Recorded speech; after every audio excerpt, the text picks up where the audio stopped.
Mu'adim le Simcha, Hagim Muzmanim le Sasson. Heureux de vous retrouver pour un nouveau shiur. On va parler dans ce shiur de deux choses, plusieurs choses bien sûr, mais de deux choses en particulier, de ce qu'on appelle en hébreu le Nisayon, l'épreuve. L'épreuve que chaque personne a. Des fois, dans une épreuve, on a l'impression qu'il y a un message, quelque chose qu'on veut nous faire comprendre. Il y a des épreuves qui sont faciles à surmonter, il y en a d'autres qui sont plus compliquées. Des fois, on ne comprend pas très bien pourquoi Kadosh Baruch Hu nous a envoyé cette épreuve-là. On va essayer de comprendre un petit peu tout cela. On va essayer de détailler cela. On va ramener un pasouk dans Sefer Shemot, qui nous dit une chose extraordinaire. Le pasouk nous dit comme ça, dans la paracha de Bo, le deuxième pasouk. Afin que tu racontes aux oreilles de tes enfants, et tes enfants à leurs enfants, et asher ithalalti, ce que j'ai accompli bemitzrayim, ve'et ototai, et les signes asher samti bam, les signes que j'ai mis en eux, vidartem ki ani Hashem, et vous saurez que je suis à Kadosh Baruch Hu, comme ça il dit le pasouk. Le pasouk tout juste après nous parle de Moshe et Aaron qui vont voir Pharaon pour lui dire de libérer les béné Israël. Mais quand on revient à ce pasouk-là, on ne comprend pas très bien. Parce que le pasouk nous dit qu'il faut raconter à nos enfants, que eux-mêmes vont raconter à leurs enfants, mais il ne nous dit pas ce qu'il faut raconter. Itralalti bemitzrayim, ce que j'ai accompli en Égypte, est-ce qu'il faut tout raconter? Vraiment tout? Alors, on va essayer de comprendre ça. On va essayer de détailler un peu ça. On voit dans la Haggadah de Pessah qu'on a lu, on voit qu'à un moment donné, dans la première partie de la Haggadah, on a un texte qui vient nous dire que Elu Eser Makot Shevi Akadosh Baruch Hu al Mitzraim Bemitzraim. Voici les 10 plaies que Akadosh Baruch Hu a envoyées sur les Égyptiens en Égypte. Et à ce moment-là, on a le minhag de prendre un verre de vin et de prendre un verre d'eau. Et à chaque fois qu'on va citer les 10 plaies, on va verser un peu de vin et d'eau. Et à la fin, on va finir par une phrase. Rabbi Yehuda Aya Noten Siman. Rabbi Yehuda nous dit il nous donne un signe. Il nous dit Detzar Chadash Be'achad. Alors, on ne comprend pas bien quel simanim pour nous rappeler quoi? Pour nous rappeler que ce qu'on vient de dire il y a 2 minutes, qu'on vient de dire qu'on parle des 10 plaies. C'est quoi ce siman qui va nous donner Rabbi Yehuda? On ne comprend pas. Alors, quand on regarde un petit peu de près cette phrase-là, Detzar Hadash Be'achad, on voit que chaque lettre est une lettre des premiers mots des 10 plaies. Comme on le voit. Detzar. Detzar, c'est dam, c'est pateach, kinim, et ainsi de suite. Mais on ne comprend pas toujours ce que veut dire Rabbi Yehuda. Rabbi Yehuda nous dit qu'il faut dire ce siman-là dans la Haggadah. À quoi ça sert? Alors, on a dit précédemment dans les cours précédents que chaque lettre a une valeur numérique. On a expliqué la dernière fois que le Aleph c'est 1, le Bet c'est 2, le Gimel c'est 3, le Dalet c'est 4, et ainsi de suite jusqu'à Yud qui est 10. Et après on passe de 10 en 10 jusqu'à Kouf c'est 100 et ainsi de suite. Et quand on prend toutes ces lettres-là et on les additionne, on va trouver un nombre qui est 501. Et quand je reprends mon pasouk précédent, les ma'an tesaper be'ozne vincha, afin que tu racontes à tes enfants, uven vincha et tes enfants à leurs enfants, et asher. Itralalti, ce que j'ai accompli. Asher, ce que j'ai accompli. Le Asher s'écrit Aleph, Shin, Resh. La valeur numérique de Aleph, c'était 1. La valeur numérique de Shin, c'est 300. Et la valeur numérique de Resh, c'est 200. Ça fait 501. Ce que nous dit Rav Yehuda, c'est que les Ma'an Tesaper Be'ozne Mincha, ce que tu vas raconter à tes enfants, est-ce que tes enfants vont raconter à leurs enfants? C'est les 10 plaies que tu dois raconter. Pourquoi? C'est ça qui veut nous dire Rav Yehuda dans la Haggadah.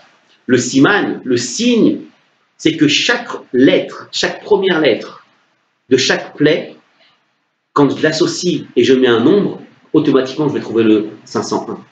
Pareil ici, le Asher, le nombre de Asher c'est 501, en valeur numérique. Donc en fait, ce que je dois raconter à mes enfants, c'est les grandeurs de Borolam. C'est ce qu'a fait Akadosh Baruch Hu pour le Ham Israël. C'est ça que la Torah veut nous expliquer ici. Alors, pour essayer de mieux comprendre ce qu'on veut dire maintenant, on va ramener une Gemara. Une Gemara qui est magnifique, la Gemara dans Ta'anit. La Gemara dans Ta'anit, elle nous explique quelque chose qui est extraordinaire. Et elle nous dit comme ça. Elle nous dit, Rabbi Yossi et Rabbi Yehuda. Rabbi Yossi, il a dit au nom de Rabbi Yehuda, on vient de voir Rabbi Yehuda dans la Haggadah. Qu'est-ce qu'il a dit? Omer Shlosha Parnasim Tovim Amdou Israël. Il y a eu 3 Parnas. Alors on ne parle pas d'argent ici, hein? On parle de dirigeants. Il y a eu 3 grands dirigeants dans le Ham Israël. Qui sont ces grands dirigeants? Velouen, Moshe, Aaron et Myriam. Pourquoi? Ces 3 dirigeants-là, au Shlosha Matanot Tovot, Natnu Al Yadam, Akadosh Baruch Hu, il leur a fait 3 cadeaux à ces 3 dirigeants-là. Ve'elouen, Be'er, le puits de Myriam. Ça veut dire quoi le puits de Myriam? Il faut savoir que quand je vais voir un rave, je demande une bracha à un rave.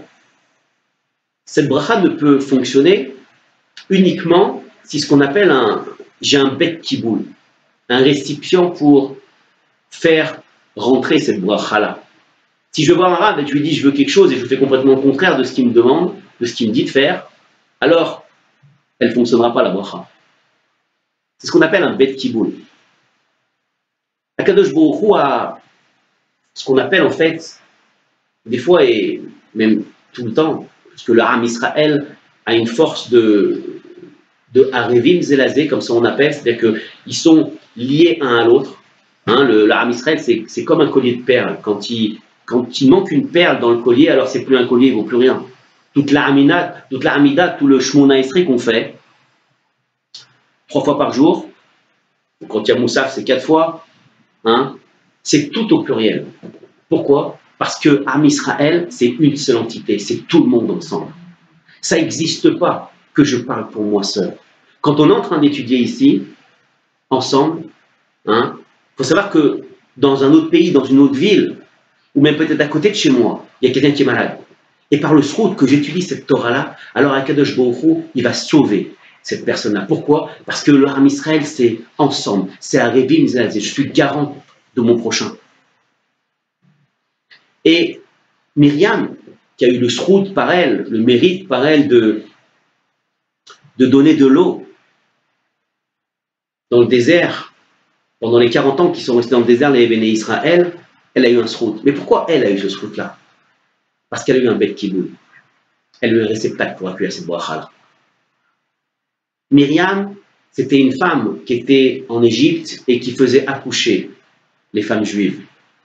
Et le pharaon lui a dit, sache que quand tu vas faire accoucher un premier-né, tu dois me le signaler, il faut le tuer. Et elle, au péril de sa vie, elle n'a jamais signalé à Pharaon que cette femme-là avait un premier-né. Jamais. Même si elle savait qu'elle allait mourir. Alors, quelqu'un qui donne la vie, qui est une sage-femme et qui donne la vie à cet enfant-là, c'est comme si elle lui donnait de l'eau, elle le nourrissait. Quelqu'un qui n'a pas d'eau, il ne peut pas vivre. Pareil, Myriam, elle donnait une vie à ces enfants-là. Akadosh Baruch Hu, par ce srout-là, de ce qu'elle a fait en Égypte, Akadosh Baruch Hu lui a donné le srout de le mérite de donner de l'eau à tout le Ham Israël en Égypte, dans le désert. Ça, c'est le mérite qu'elle avait. Ça, c'était Myriam. Après, la Gemara nous dit l'Arnane Akavod, les colonnes de nuée. Les colonnes de nuée qui sont venues par le srout de Aaron. Aaron, qui était quelqu'un qui aimait le shalom. Aaron, il y avait une chose qui était très très forte. C'est qu'il était capable de mentir pour faire shalom, parce qu'il est permis de mentir pour faire shalom. Il allait voir une personne, il disait, tu sais cette personne-là, là-bas, que tu as discuté avec elle, elle a parlé de toi. Mais en bien, elle a dit ça et ça. Et lui, il disait, mais c'est vrai, elle a parlé de moi. Et il allait voir l'autre personne, il disait la même chose. Cette personne a parlé comme ça de toi et tout. Ah ouais? Alors le premier jour, il se voyait, il se faisait un signe de la tête. Le deuxième jour, il commençait à se dire bonjour. Le troisième jour, il commençait à se parler. C'était Aaron. C'était l'Ardout, le Ham Israël. On fait un srout pour lui, pour Sukkot, puisqu'on rappelle les Hanane Kavod qu'il y avait dans le désert. Ces Hanane Kavod, en fait, c'était des colonnes de nuée qui entouraient le Ham Israël pour les protéger des bêtes féroces, dans tous les 4 points cardinaux. Il y avait une colonne de nuée qui était en bas, qui aplanissait un petit peu la terre pour que le sable, pour qu'il marche droit, qu'il n'ait pas à monter des montagnes et redescendre, pour ne pas les fatiguer. Et il y avait une autre colonne de nuée qui était au-dessus d'eux, qui les protégeait du soleil. C'était climatisé, bon, Hachem. Et pourquoi Kadosh Baruch Hu a donné ça par le srout de Aaron? Parce que, en fait, il faut savoir que le Haluna Fechat, que Kadosh Baruch Hu protège tout l'Am Israël, mais quand on a un décès dans une famille, toute la famille doit se réunir et doit faire les 7 jours pour commémorer, pour un petit peu, pour la mémoire, pour le kavod, pour le srout du défunt. Et des fois, il y a des familles qui se parlent pas. Ils ne se parlent pas du tout. Et on voit qu'au bout de 7 jours, ils se parlent. Mamash, ils se parlent, comme si c'était rien passé. Comment c'est possible? C'est cet ardoute-là. C'est pour ça que Akadosh Baruch Hu a donné Bisrout à Aaron, que lui faisait le shalom au Ham Israël. Il lui a donné le srout de donner au Ham Israël les Hanane Kavod dans le désert. Que, en fait, ils étaient comme dans un cocon, comme dans une maison ensemble, où ils étaient obligés, ils n'avaient pas le choix de se parler. Et ils devenaient des amis. Et le troisième, tout le monde le connaît, c'était Moshe Rabbeinu. Moshe Rabbeinu, c'est la manne. Par son srout, Akadosh Baruch Hu a donné la manne, le défenseur du Ham Israël, qui était Moshe Rabbeinu. Il plaidait devant Akadosh Baruch Hu quand les bénis Israël faisaient des avérotes, et il a tout fait. Akadosh Baruch Hu a même donné par le srout de Moshe Rabbeinu la manne, la nourriture des anges qu'il a fait tomber dans le désert. Pour nourrir, Akadosh Baruch Hu a exaucé un peu ce qu'a demandé Moshe Rabbeinu de nourrir les bénis Israël dans le désert. Par son mérite là, à Moshe Rabbeinu, Akadosh Baruch Hu a donné la manne aux bénis Israël. Alors, qui était Moshe? Qui était Moshe? Moshe, la Torah nous raconte que Moshe, il est né, il faut savoir, Moshe est né à 6 mois. Moshe, c'est pas n'importe qui. La Torah nous raconte que Moshe, quand il est né, Hachim nous explique que la maison s'est remplie de lumière. Myriam, sa sœur, savait que sa maman, que sa mère allait donner naissance au sauveur du Ham Israël, au Mashiach. Elle le savait. Il est né à 6 mois. Pendant 3 mois, sa mère l'a caché. L'a caché pour pas que les Égyptiens la trouvent et le tuent. Elle l'a caché. Et après, on connaît tous l'histoire. Myriam, sa sœur, l'a pris, l'a mis dans un berceau, elle l'a mis sur le Nil. Et il s'est retrouvé dans le palais de Paro. Alors, quand on voit un petit peu la paracha, la paracha est très, très spéciale. On ne comprend pas bien comment c'est possible. La paracha nous dit comme ça. Il a grandi en fait dans le palais de Paro. Il a grandi pendant 12 ans, il est resté là-bas. Mamash, il est resté 12 ans dans le palais de Pharaon, à voir comment Pharaon, comment le pharaon donnait ses directives à son peuple pour s'occuper des béné Israël.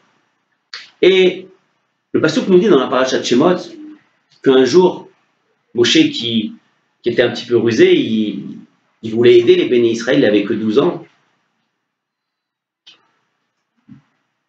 a tout fait pour aider son peuple. Il faisait semblant de travailler et de dire faut que ça aille vite, faut que ça avance, faut construire là. Et en fait, qu'est-ce qu'il faisait lui-même? Il aidait les béné Israël pour que ça aille plus vite. Mais en fait, c'était une ruse pour qu'il aide ses frères. Moshe est resté 12 ans dans le palais de Pharaon. Mais dans sa jeunesse, Moshe a eu une épreuve extraordinaire. Il était sur les genoux de Pharaon et il a pris la couronne, il l'a mise sur sa tête, la couronne de Pharaon. Là-bas, il y avait plusieurs personnes, il y avait Bilam, Aracha, il y avait Yov, et il y avait son futur beau-père, Yitro. Alors, Bilam s'est retourné et a dit, c'est lui le sauveur d'Israël, c'est lui le Mashiach des béné Israël, il faut le tuer. Yitro se retourne, il n'était pas encore son beau-père, et il lui dit, mais arrêtez, c'est un enfant, il est en train de s'amuser là, il fait rien, il a pris une couronne, c'est tout. Alors faisons un essai, regardons si vraiment c'est par hasard qu'il a fait ça. Alors ils ont pris un récipient, ils ont mis des braises dedans. De l'autre côté, ils ont pris un autre récipient, ils ont mis des diamants. Et ils ont dit comme ça, si Moshe prend les diamants, alors on le tue. S'il prend les braises, comme ça explique le Midrash, alors oui, on le laisse en vie. Moshe Rabbeinu commence, il était jeune, il avait 5-6 ans, il tend sa main sur les diamants. Le Midrash explique qu'un malhar est venu et il lui a jeté la main sur les braises. Il a pris la braise, il l'a mis à la bouche et de là il a commencé à bégayer. Là, ils ont compris que ce n'était pas sur Israël.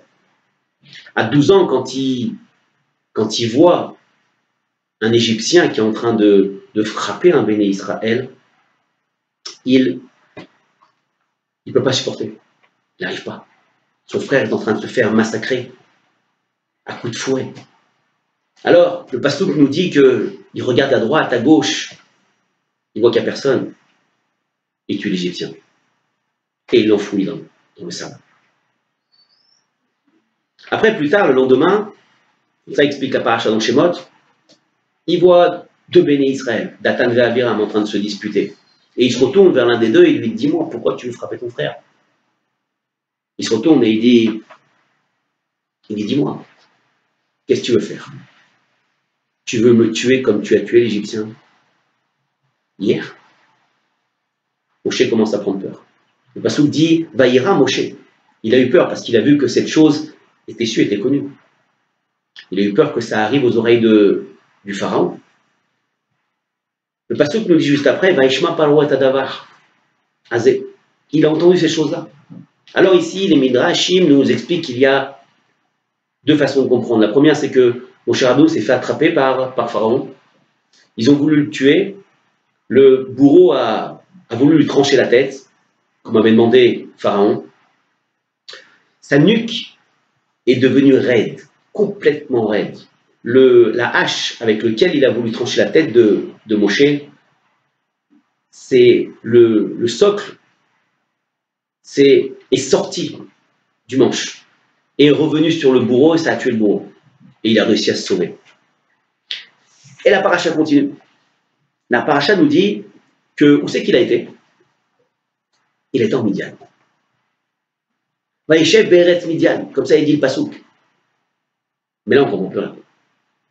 Là on ne comprend plus la Torah. Parce que quand il arrive en Midian, il a plus de 50 ans. Moshe. Alors, où il était tout ce temps-là? Il est parti à 12 ans de l'Égypte. Les Midrashim nous expliquent et nous disent que, en fait, où il était en Eretz Couche. Eretz Couche, là-bas, il s'est engagé dans l'armée. Et là-bas, le roi de Couche faisait des guerres avec toutes les contrées qui étaient à côté pour faire régner sa loi. Et à un moment donné, quand ils sont revenus au palais, le roi de Couche a vu que son palais était assiégé. Impossible de rentrer. Impossible de rentrer. Ils avaient construit des fossés un peu de partout. Ils avaient mis des serpents dedans. Même si on voulait passer, c'était impossible. On se faisait manger par les serpents. Et même si on passait les serpents, on nous jetait de l'eau bouillante dessus. Le roi de Couche dit, on ne peut pas rentrer chez nous. Il n'y a rien à faire. Alors, le roi de Couche s'installe, il reste 14 ans au pied de son palais, en siège. Il ne pouvait pas rentrer. Dedans, il y avait les familles de ses guerriers. Il y avait aussi sa femme, la reine. Et ils avaient un enfant même. Il est resté comme ça 14 ans. Au bout de 14 ans, le roi meurt. Les guerriers qui ne savent plus quoi faire, ils sont déboussolés complètement. Ils disent, mais qui va être notre chef? Qui va régner sur nous? Et puis ils voient que bon, Hachem, Moshe a quelque chose de plus que les autres. Il a quelque chose que les autres n'ont pas. Et il commence à lui dire, écoute, tu vas devenir notre roi. Moshe leur dit, ok, mais il y a une seule raison. C'est que vous faites au doigt et à l'œil ce que je vous demande. Oui, qu'est-ce que tu demandes? Vous voulez rentrer dans votre palais? Vous voulez revoir vos femmes et vos enfants? Oui. Alors faites ce que je vous dis. Vous allez aller dans la forêt derrière et vous allez élever et prendre et élever des bébés cigognes. Vous allez les prendre et les élever. Et c'est ce qu'ils ont fait. Ils ont été dans la forêt, ils ont commencé à élever des bébés cigognes. Ils ont fait grandir. Et quand ils étaient assez grands, qu'est-ce qu'ils ont fait? Ils ont pris, Moshe Rabbeinu leur a dit, pendant 3 jours, vous n'allez pas leur donner à manger. Pendant 3 jours, ils n'ont pas donné à manger aux cigognes. La nourriture préférée des cigognes, les Cham nous expliquent, c'est les serpents. Au bout de 3 jours, ils ont lâché tous les guerriers des cigognes. Ils ont fait un ravage. Il n'y avait plus un seul serpent tout autour du palais. Ils ont pu rentrer dans leur palais. Les ministres de Couche ont dit, celui-là, il est extraordinaire. On va le marier à la reine, qui avait déjà un enfant, et on va l'élire comme roi. Il est resté 40 ans là-bas. 40 ans comme roi. La reine, à un moment donné, elle n'en peut plus. Alors les ministres, elle dit, écoutez, moi je n'arrive plus à rester avec lui. C'est trop difficile. Il ne peut pas aller avec moi, c'est trop difficile. Et puis en plus, mon fils, qui est l'héritier du trône, doit prendre sa place. Alors, au bout de 40 ans, on prend Moshe Rabbeinu et puis on le remercie avec tous les honneurs et on met à la porte. Il arrive en Midian. Et c'est le Passo qui nous dit maintenant, il avait plus de 50 ans. Quand il arrive en Midian, là-bas, il y avait son futur beau-père, Yitro. Son futur beau-père le reçoit, lui dit, t'es qui toi? D'où tu sors? Alors il lui raconte ce qui s'est passé en Égypte. Il est resté 40 ans, Eretz Couche, il est devenu roi là-bas. Yitro le regarde, il dit, celui-là, il est un peu bizarre. Il était roi et d'un seul coup, il le destitue, il le jette du pays comme ça, il a dû faire quelque chose. Il le met en prison. Il le met en prison. Encore. Des années encore. Sous terre. Complètement sous terre. Une femme commence à lui donner à manger, à boire. Elle s'appelle Tzipora, c'est sa femme. Sa future femme. Elle lui donne à manger, à boire chaque jour. Et puis à un moment donné, au bout de quelques années, elle va voir son père et lui dit, tu sais, père, tu devrais regarder qui c'est cet homme que tu as mis en prison. Les descendants de Abraham, Yitzhak, Yaakov. Il a quelque chose de spécial. Bon. Yitro le fait venir. Emmenez-moi cette personne-là, on va voir qu'est-ce qu'il a fait, qu'est-ce qu'il a à dire encore. Il le sort de prison, il ouvre la prison, il le voit, il est tout frais. Comme si c'était le premier jour qu'il venait de le mettre en prison. Extraordinaire. Et puis il vient, il commence à raconter son histoire. Il ne comprend pas bien. Dieu, écoute, je te propose quelque chose.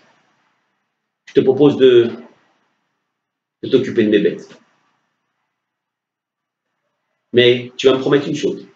Je ne veux pas que tu quittes Midian. Alors, comme on dit, les expériences, on ne les fait pas sur les hommes, on les fait sur les bêtes. Le Sauveur d'Israël va donner à manger et s'occuper des brebis de Yitro pendant des années. Et ne pas quitter Midian. Quand ils sortent, sur l'entrée de la maison, sur le porche, Yitro lui montre les troupeaux qu'il a, et il voit de loin un bâton. Un bâton planté dans le champ. Moshe dit, qu'est-ce que c'est que ce bâton-là? C'est quoi ça? Alors Yitro lui dit, tu sais, ce bâton, quand je suis venu de chez Pharaon, là-bas, de l'Égypte, j'ai pris ce bâton pour marcher, et puis quand je suis arrivé dans mon champ, il s'est planté, impossible de sortir de la terre. Il ne sortait pas. Impossible. On n'arrive pas. Moshe regarde le bâton, il tend la main. Le bâton lui vient à lui de suite.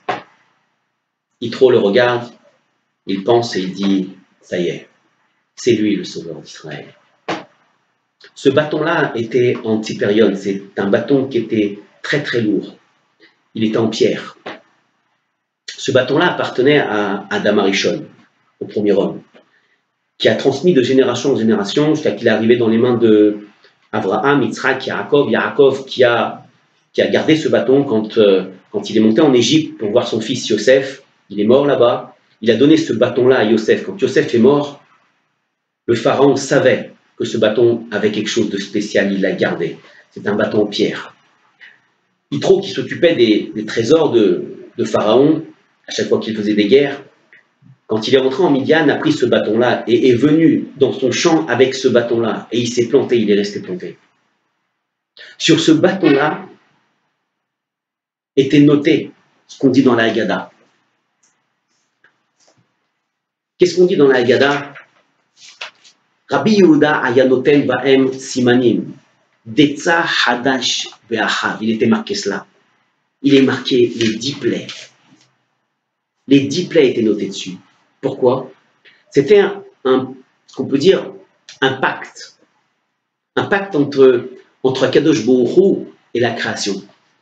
Que quand Moshe Rabbeinu va mettre en place, va dire de faire les 10 plaies, la création va se plier et va faire ce que va demander Moshe Rabbeinu. C'était le pacte qui était écrit sur ce bâton-là.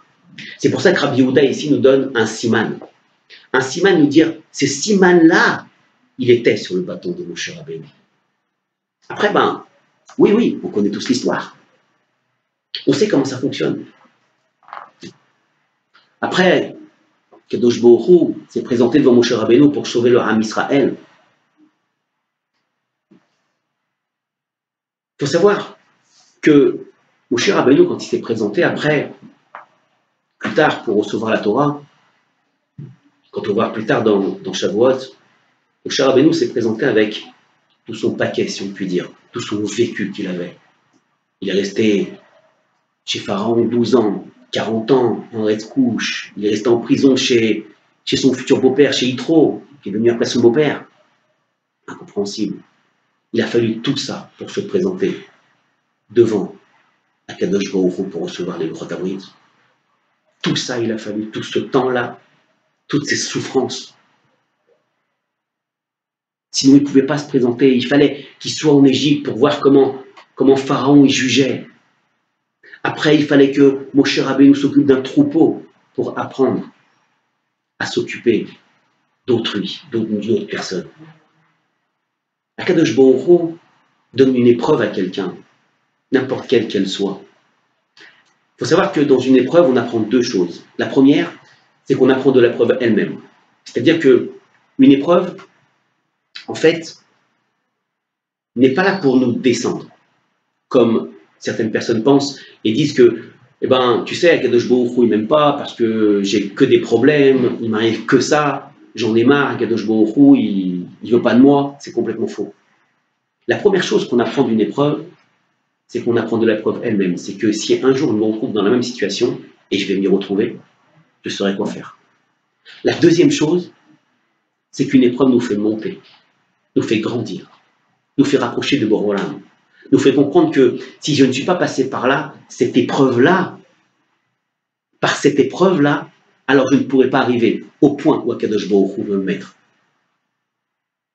C'est pour ça qu'Akadosh Baruch Hu, quand il envoie une épreuve à quelqu'un, il n'envoie pas Stam comme ça, simplement pour dire « j'envoie une épreuve à quelqu'un parce que je ne l'aime pas ». Non, Chas v'Shalom. Chaque épreuve est surmontable. Il n'y a pas une épreuve que je ne peux pas surmonter. Comme ça explique les Chachamim. C'est impossible d'envoyer une épreuve à quelqu'un et qu'il n'arrive pas à la surmonter. Chaque épreuve est surmontable, on peut la surmonter. Ce qu'il faut, c'est le faire, c'est combattre. C'est engager le combat. On raconte qu'à Yerushalayim, il y avait un moré, un prof de yeshiva. C'est une histoire vraie que j'ai entendue il y a quelques temps. Il y avait un moré, un prof de yeshiva qui donnait ses cours, des cours formidables, extraordinaires. Mais il n'avait qu'une chose, ce moré, il n'avait pas de pomme. Il n'arrivait pas à tenir une classe. Il dansait en cours, il s'amusait, il sautait sur les tables. Le proviseur rentrait dans la classe, il disait « mais qu'est-ce qui se passe ici? Impossible ». Mais ses cours étaient fabuleux. Et un jour, le proviseur appelle le moré, le prof, et lui dit « dis-moi, je vois que tu n'arrives pas dans la classe. C'est difficile pour toi de tenir une classe. » Il dit « oui, mais bon, écoute, on va s'arrêter là. Je vais te licencier. Je vais te licencier. » Et il le licencie. Il rentre chez lui, il dit à sa femme, écoute, je me suis fait licencier parce que je n'arrive pas à tenir ma classe. Et il passe d'école en école, comme ça. Va trouver une école qui lui convient parce qu'il a tout ce qu'il faut, mais il n'a qu'une chose, c'est qu'il n'a pas de pogne dans la classe pour tenir une classe. Sa femme, qui était en train de lire un journal, bien sûr, un journal cachère, elle regardait les petites annonces et elle voit une annonce. Chaim cherche quelqu'un. Elle appelle, elle dit Chaim, vous êtes Chaim? Il dit oui, je suis un tel, la femme du professeur. Tu te rappelles de moi, tu étais à mon mariage. Tu étais sur les bancs de la yeshiva avec mon mari. Tu te souviens de moi? Chaim me dit bien sûr, je me souviens de toi. Comment vous allez et tout.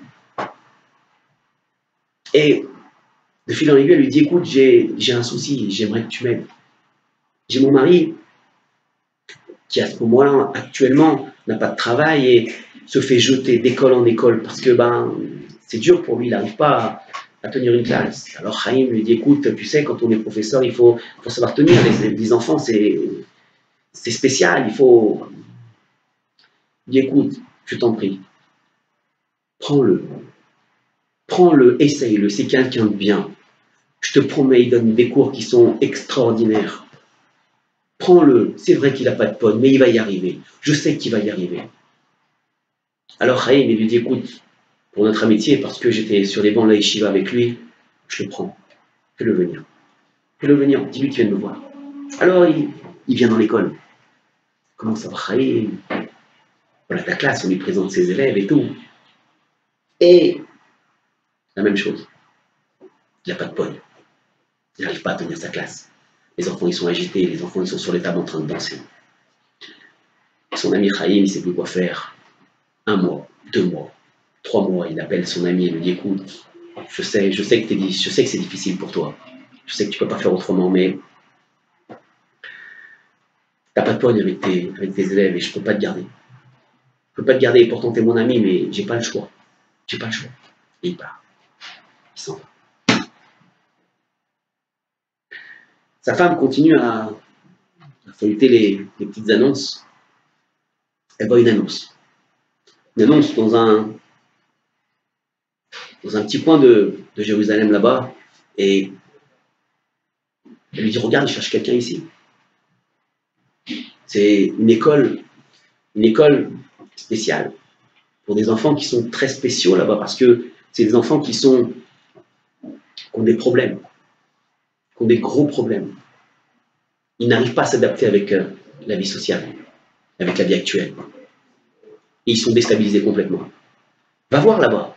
Cette école-là, c'était une école où celui qui arrivait à faire 3 jours, il était très très fort.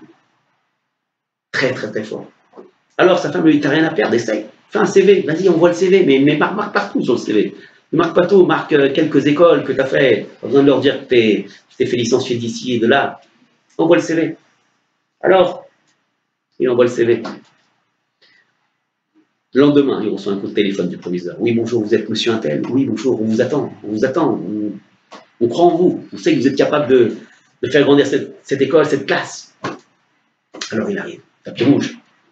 Tapis rouge parce que c'est personne ne vient dans ces écoles-là. C'est trop compliqué. Le proviseur commence à parler avec lui. Il dit, je vais vous présenter votre classe. Il ouvre la porte de la classe.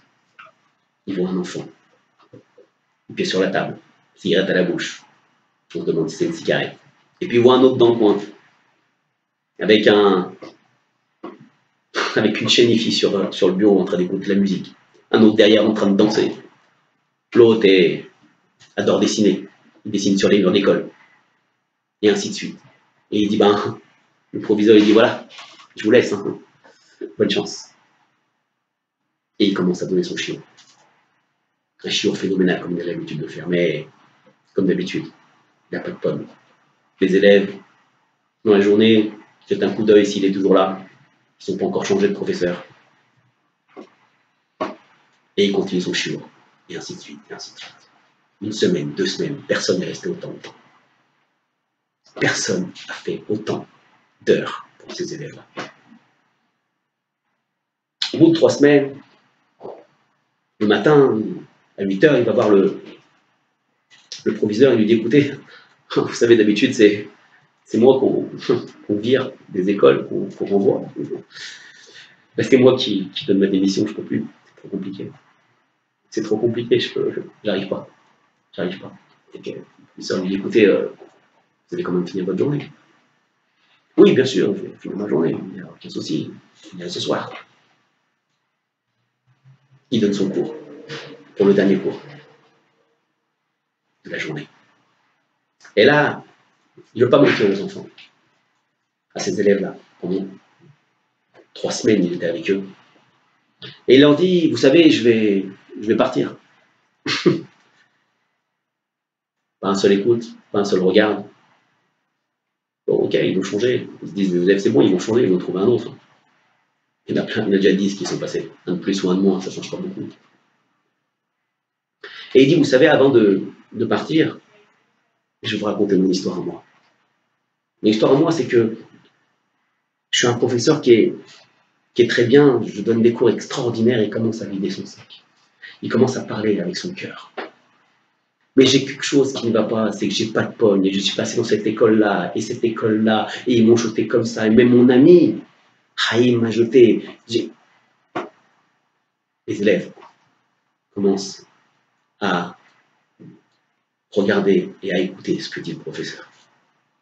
Il y en a un qui commence à éteindre sa cigarette, à baisser ses pieds, le mettre sous la table. L'autre, qui avait sa chaîne IFI sur le bureau, l'éteint et commence à écouter. Le cœur qui parle du professeur. L'autre qui est en train d'écrire sur les murs, se retourne, commence à s'asseoir, et ils écoutent. Jusqu'à qu'à un moment donné, le professeur a fini de faire parler son cœur. Là, il y a un enfant qui lève le doigt et dit, monsieur, je peux vous raconter mon histoire à moi? Et il commence à, vous savez, je suis quelqu'un qui est difficile, j'ai beaucoup de problèmes dans la vie, j'arrive pas à m'adapter, mais ce qu'il y a eu en fait, c'est que les gens, ils n'ont pas compris. Tous mes professeurs, toutes les écoles où je suis passé, ils n'ont pas compris que j'avais besoin de parler, j'avais besoin de sortir ce que j'avais à l'intérieur. Et puis le deuxième, qui avait sa chaîne IFI, il dit, je peux raconter mon histoire moi aussi? Et ainsi de suite. Ce professeur-là est devenu le premier homme, la première personne, le premier professeur à s'occuper des cas les plus difficiles dans le monde. Des enfants qui étaient déstabilisés, qui n'arrivaient pas à rentrer dans la vie sociale, qui n'arrivaient pas à s'adapter. Pourquoi? Parce qu'on ne leur a pas laissé la chance d'ouvrir leur cœur. Cette histoire, c'est une histoire vraie. Quand il a tellement eu de coups de téléphone, parce qu'il est devenu le premier homme, le premier professeur à s'occuper des cas défavorisés dans le monde. Et un jour, il reçoit même un coup de téléphone, il était débordé d'appels. Sa femme lui dit, le téléphone sonne, va répondre. Il lui dit, je peux pas, je suis occupé, j'ai un autre téléphone de l'autre côté pour m'occuper de cet enfant-là. Comment je peux faire? Alors elle va répondre. La femme va répondre, qui est au bout du fil. Allô, oui, tu me reconnais? Vous êtes qui? Chaim, qui était à votre mariage. L'ami de ton mari qui était sur le banc de la yeshiva. Sur le banc de la yeshiva, qui étudiait avec lui, qui l'a pris dans son école et qui l'a jeté. Dis-lui qu'il vienne m'aider. J'ai un problème avec mon fils. J'ai un problème avec mes enfants. Pourquoi tout ça? Pourquoi il a fallu que cette personne-là passe tout ça pour arriver à devenir être quelqu'un? C'est qu'en fait, il faut comprendre, et ce qu'on apprend de la paracha de la semaine, de Pessah, ce qu'on apprend de Moshe Rabbeinu, c'est que Akadosh Baruch Hu, quand il nous envoie une épreuve, elle ne vient pas stam comme ça, elle ne vient pas simplement, il y a un message dans cette épreuve-là, il y a quelque chose qui est à travers cette épreuve, et c'est ça qu'il faut comprendre. Si Akadosh Baruch Hu nous envoie des épreuves maintenant, c'est qu'on doit se remettre en question, on doit avancer, on doit regarder, prendre du recul et dire, si j'ai ça, pourquoi j'ai cela? Si Akadosh Baruch Hu m'a envoyé ça, c'est qu'il y a une raison. Peut-être que je ne la verrai pas tout de suite, mais je la verrai plus tard. Je la verrai plus tard. Et quand Moshe Rabbeinu s'est présenté devant Akadosh Baruch Hu pour recevoir les Luchot Abrit, les tables de la loi, il avait un vécu. Akadosh Baruch Hu aime ses enfants, aime le Ham Israël, et il veut tellement les protéger qu'il fera tout ce qui est en son pouvoir pour les protéger. Qu'Akadosh Baruch Hu nous aide, mes amis, qu'Akadosh Baruch Hu nous aide à grandir, à nous rapprocher, à avoir la force de combattre les nisayon, les épreuves qu'Akadosh Baruch Hu nous donne, qui nous aide à sortir le message qu'on a besoin d'apprendre de ce nisayon-là, de cette épreuve-là, pour nous rapprocher de lui. Ça s'appelle du bitachon, ça s'appelle de la confiance en Boré Olam. Qu'Akadosh Baruch Hu nous aide, nous protège. Chag Sameach à tous.